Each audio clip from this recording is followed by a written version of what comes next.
Good afternoon, all. Hope you all are fine.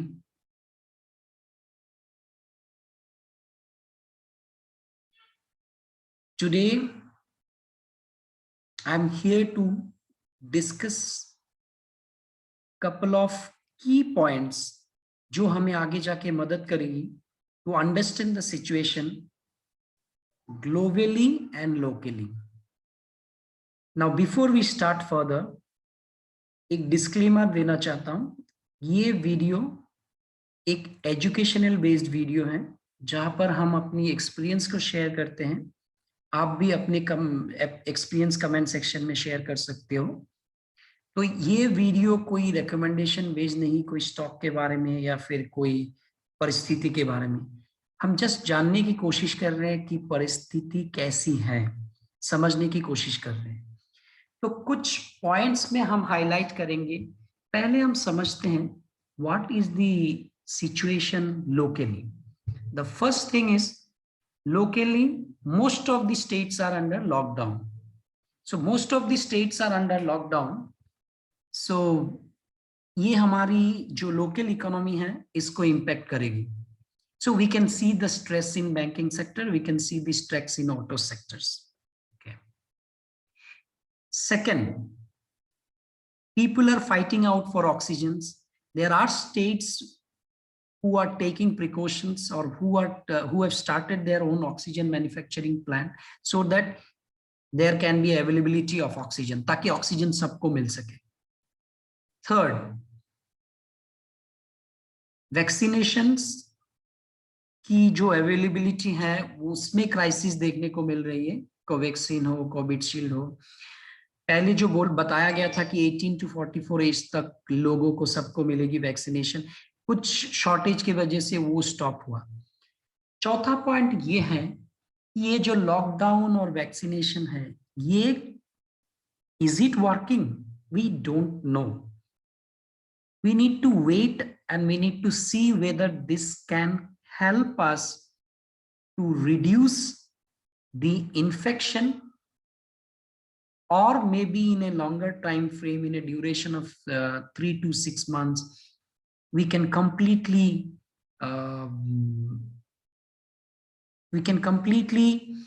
be virus free country. अच्छा, तो एक चीज आप देखिए, नोटिस कीजिए, इतने स्ट्रेस होने के बावजूद भी हमारी जो मार्केट है वो गिरी नहीं उतनी. We are seeing a stress, but the market क्या है, 14,200 और 15,000 के बीच में.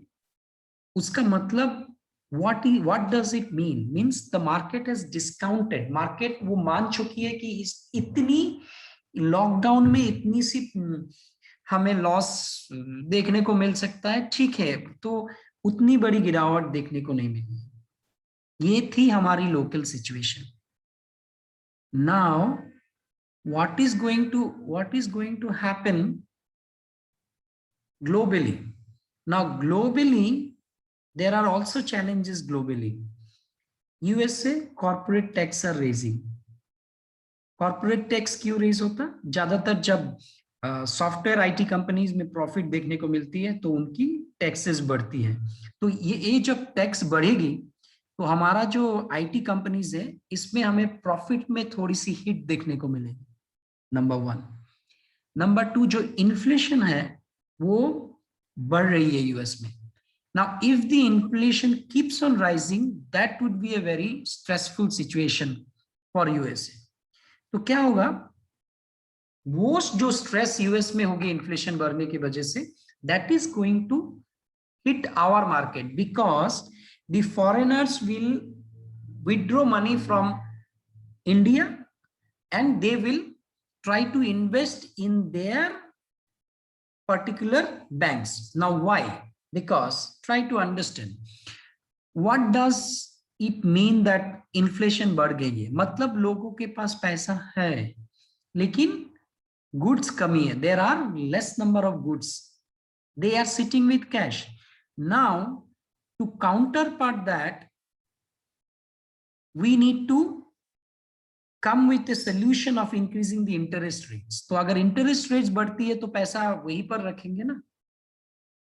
बॉन्ड्स में भी हमें प्रेशर देखने को मिल सकती है, क्योंकि इंटरेस्ट रेट्स बढ़ेंगे तो बॉन्ड्स में सेलिंग प्रेशर आएंगे ना, जो क्योंकि लोगों को तो प्रॉफिट देखने को मिलेगा, राइट।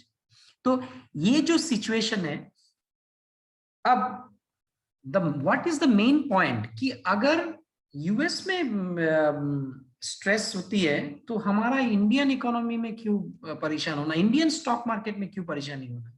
अब एक छोटा सा एक एग्जांपल मैंने स्टडी किया है, इसको मैंने यहाँ पर, आप अगर स्क्रीन देखोगे मेरा तो स्क्रीन पे आपको देखने को मिलेगा foreign institution investor, domestic institution investor.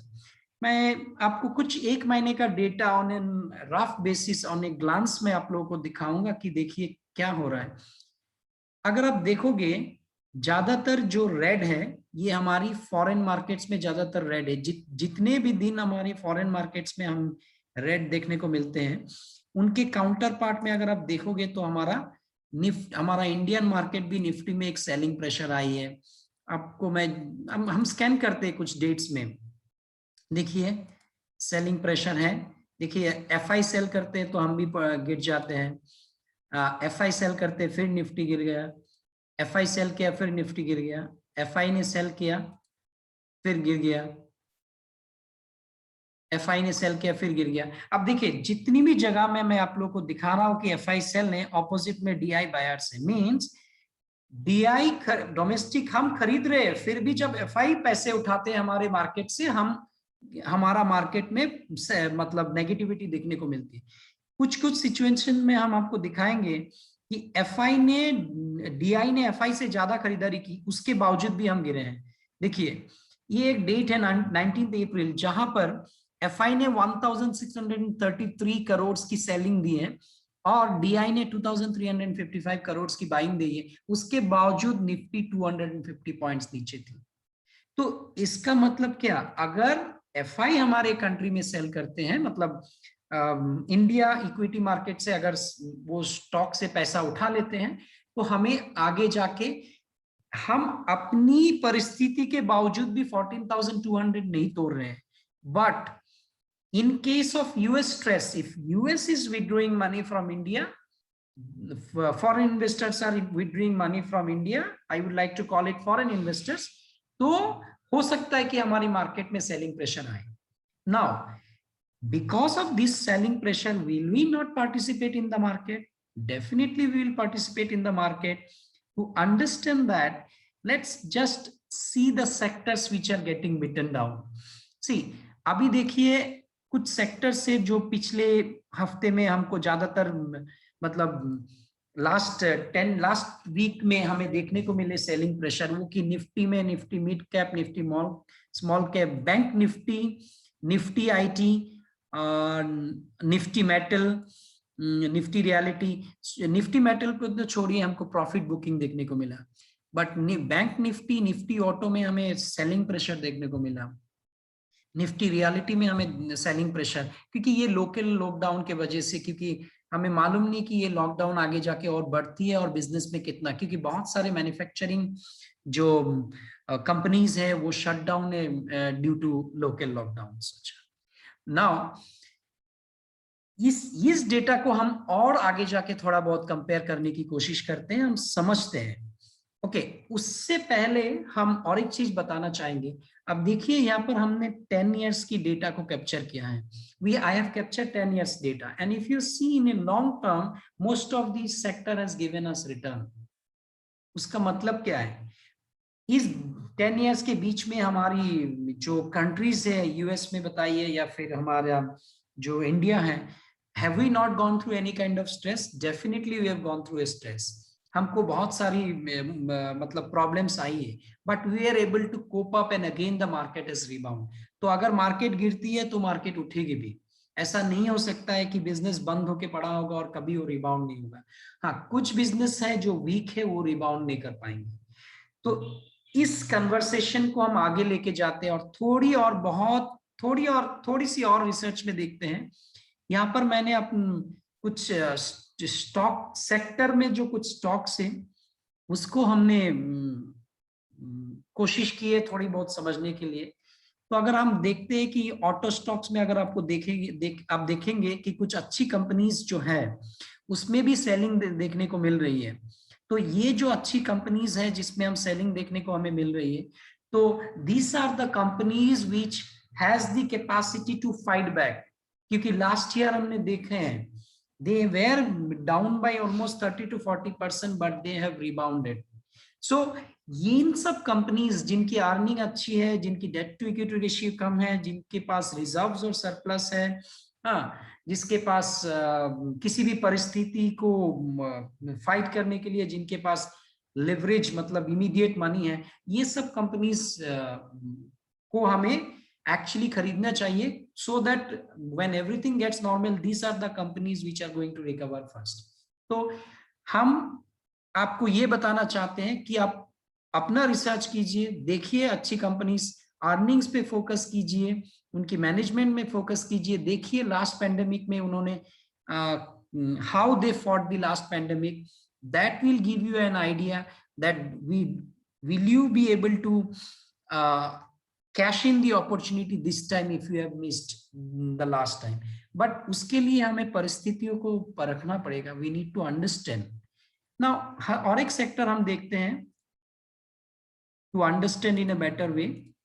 देखिए बैंकिंग सेक्टर में भी एक सेलिंग प्रेशर देखने को मिल रही है, because these are the sectors which will be most impacted if you have a lockdown, because people will again feel the financial stress, and due to which the bank might see a increment in non-performing asset NPA, ताकि loan दिए loan का return नहीं मिल रहा है उनको, ये सब।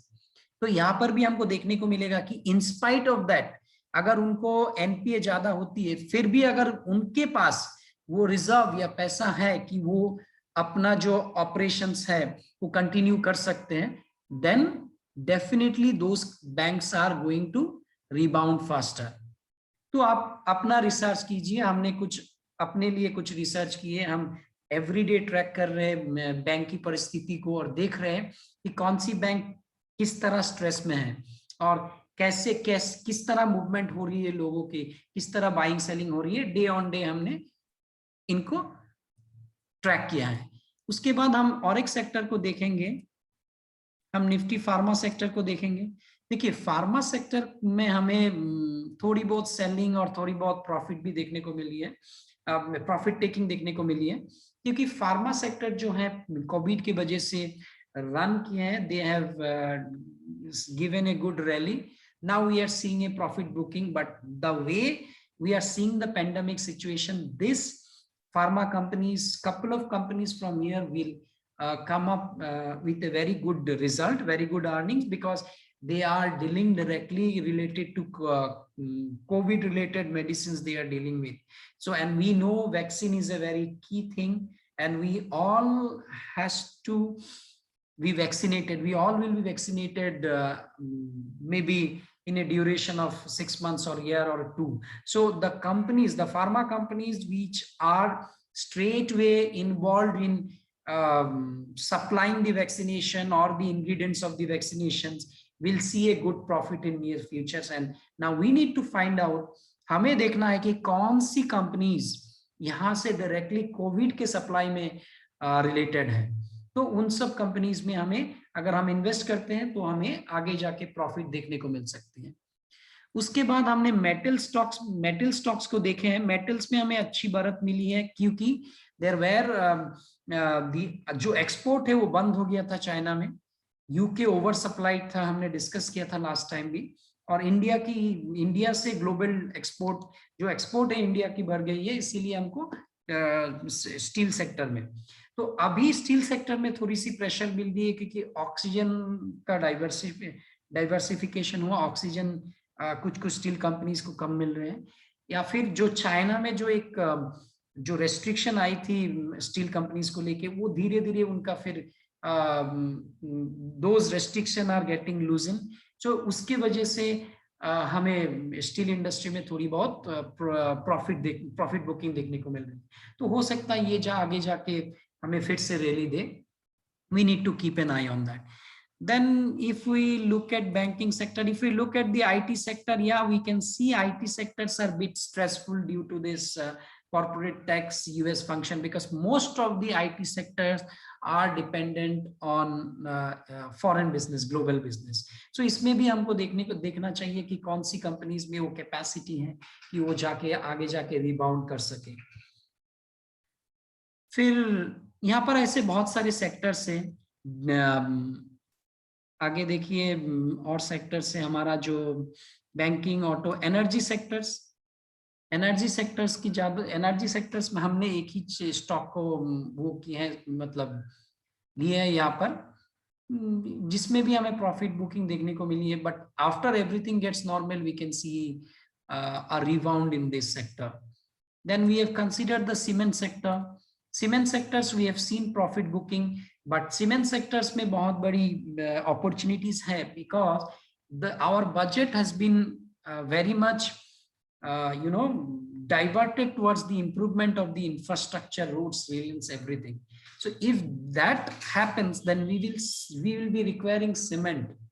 So that will give a boost to the good companies. So जो leading है वो आगे जाके इस उनके बिजनेस को ज्यादा बढ़ा सकते हैं और हमें उनकी स्टॉक प्राइसेस में बढ़त देखने को मिल सकती है। तो एक ओवरव्यू था ओवरऑल सब सेक्टर्स को लेके। और अगर आप और थोड़ा देखना चाहते हैं तो फर्टिलाइजर्स में देखिए हमने 2 स्टॉक्स को रखा था। तो ये फर्टिलाइजर है जो अभी कोरोना के टाइम में हमें देखने को मिल सकती है, क्योंकि कोरोना मतलब ये हमारी मानसून आ रही है ना, तो मानसून में फर्टिलाइजर ज्यादातर वो करती है, स्टॉक्स में मूवमेंट मिलती है। फिर अगर हम केमिकल सेक्टर्स देखते हैं तो केमिकल सेक्टर्स तो कोरोना में तो वो अच्छा करेंगे, क्योंकि हमें तो केमिकल चाहिए होगा हर चीज में। तो अगर हम इन सेक्टर्स को अगर अच्छी तरह से स्टडी करेंगे तो हमें देखने को मिलेगा कि कौन सी सेक्टर्स में हम कॉशंस ले सकते हैं, या फिर कौन सी सेक्टर्स की स्टॉक्स में हमें एंट्री लेना चाहिए। So this was a small try from my side to summarize the present situation, what is going on and how it can impact the stock market. So now we have ample of time. So last time we have seen during pandemic जो stock market का participants वो बहुत ज़्यादा हो गया, it has increased. So this time also, now this time the scenarios might not be same like last time. अगर आप कोई भी स्टॉक में एंट्री लेते हो तो आपको डेफिनेटली देखना है कि वो स्टॉक कितना रैली किया, क्योंकि last time the stock is fallen badly, लेकिन अभी बहुत सारा रैली मिल गया स्टॉक को। बहुत सारा स्टॉक है जो पेंडेमिक से भी 50-60% ऊपर है।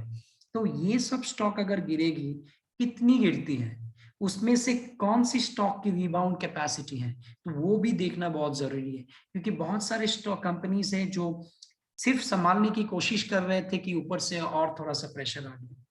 सो I would request you people to get into the studies. आप लोग अपना रिसर्च कीजिए, फिर जाके इन्वेस्ट कीजिए। और या फिर अगर आपके पास वो नॉलेज नहीं है तो आप जाके किसी भी आपके जो भी रिसोर्सेस है उनका हेल्प लीजिए, या फिर अपने जो फंड मैनेजर्स हैं उनके साथ कोऑर्डिनेट कीजिए, तो आपको अच्छी अपॉर्चुनिटी देखने को मिल सकती है। But do not go without expert views, do not go without proper knowledge. If you do have a proper knowledge, yes, get into it. These are the times where you can get an ample opportunity to encash your savings. आपके पास जो surplus पैसा है उनको एनकेश कर सकते हैं। और एक वेरी अलर्ट, ये अलर्ट सोचिए कि do not put money by taking loans और pledging something, as you might think that okay market तो गिर गई, हमें पैसा लगाने दीजिए, हमको बहुत ज्यादा पैसा मिलेगा और हम जाके उनको रिटर्न, हम फिर से जाके अपना वो मत कीजिए। That is strictly avoided. जितनी भी एक्स्ट्रा मनी है जो आपकी बजट या फिर आपका जो इमरजेंसी फंड को इम्पैक्ट नहीं करता है, वो पैसे को आप स्टॉक मार्केट में लाइए और अच्छे स्टॉक में लाइए, तो हो सकता है कि आपको एक अच्छी बढ़त मिले। So with this I will be calling it off. So we will come with a few more ingredients next week's, few more research, few more overlook, few more views. Till then, stay safe. Thank you very much.